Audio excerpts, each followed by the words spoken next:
உலக அளவில் எதிர்பாராத ஒரு பெரும் தாக்கத்தை ஏற்படுத்தியது தங்கம் விலை உயர்வு.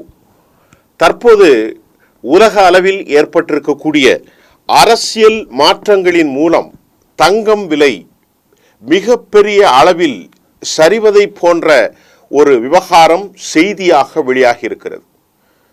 எதற்காக தங்கம் இனி வரும் நாட்களில் சரியப்போகிறது என்ற செய்தியை நாம் பார்க்க போகிறோம். உலக சந்தை நிலவரம், நுகர்வோர் எதிர்பார்ப்பு போன்ற காரணிகள் இதற்கு மிக முக்கியமான காரணமாக அமைந்துள்ளது. தங்கம் விலை இந்திய சந்தையில் தொடர்ந்து சரிவடைந்து வருகிறது. கடந்த ஒரு வாரத்தில் மட்டும் சென்னையில் தங்கம் விலை பவுனுக்கு 1000 1200 வரை விலை குறைந்துள்ளது.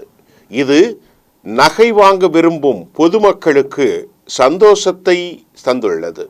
இந்த விலை சரிவு தொடரும் அல்லது தொடருமா என்பதையும், முதலீட்டாளர்கள் என்ன செய்ய வேண்டும் என்பதையும் இந்த கட்டுரையில் நாம் பார்க்கும்.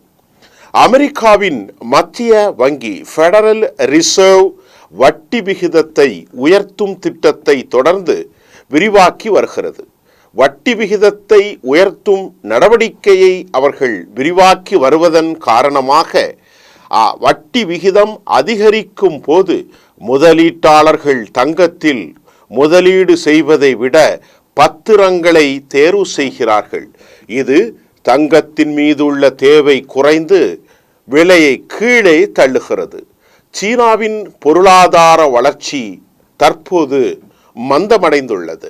ரஷ்யா உக்ரைன் போர் மீண்டும் தீவிரமாவதால் அச்சமோடு முதலீட்டாளர்கள் இருப்பதை எதிர்பார்த்தலும் தங்கம் மீது அதிக நம்பிக்கை தற்போது காணப்படவில்லை. அதே சமயம் டாலரின் மதிப்பு வலு பெறுவதும் தங்க விலைக்கு எதிரான சூழ்நிலையை உருவாக்கி உள்ளது. பொதுவாக டொனால்ட் ட்ரம்ப் பட்டாசு வெடித்து போரை நிறுத்தியதால் இந்தியாவில் உள்ள அடித்தட்டு மக்கள் தங்கம் வாங்கி தீபாவளியை கொண்டாடி வருவதாகவும் கூட, அதாவது மகிழ்ச்சிகரமாக இருக்கும் என தங்கத்தின் வியாபாரிகளும் இதனை உன்னிப்பாக கவனிக்கும் நிபுணர்களும் ஆய்வு செய்து கூறியுள்ளார்கள். இன்னும் விலை குறையும் என பொதுமக்கள் எதிர்பார்க்கிறதால் நகை கடைகளில் கொள்முதல் தாமதமாகிறது. இதுவும் சந்தையில் விற்பனை அழுத்தத்தை ஏற்படுத்துகிறது. தங்கம் விலை தொடர்ந்து குறைவதால் வாடிக்கையாளர்கள் இன்னும் கொஞ்சம் காத்திருக்கலாம் என்றும் எண்ணுவதும் இதற்கு மிக முக்கிய காரணமாக அமைகிறது. இன்னும் விலை குறையும் என பொதுமக்கள் எதிர்பார்த்திருக்கிறதால் நகை கடைகளில் கொள்முதல் தாமதமாகிறது. இதுவும் சந்தையில் விற்பனை அழுத்தத்தை ஏற்படுத்துகிறது. தங்கம் விலை தொடர்ந்து குறைவதால் வாடிக்கையாளர்கள் இன்னும் கொஞ்சம் காத்திருக்கலாம் என்றும் எண்ணுகிறார்கள்.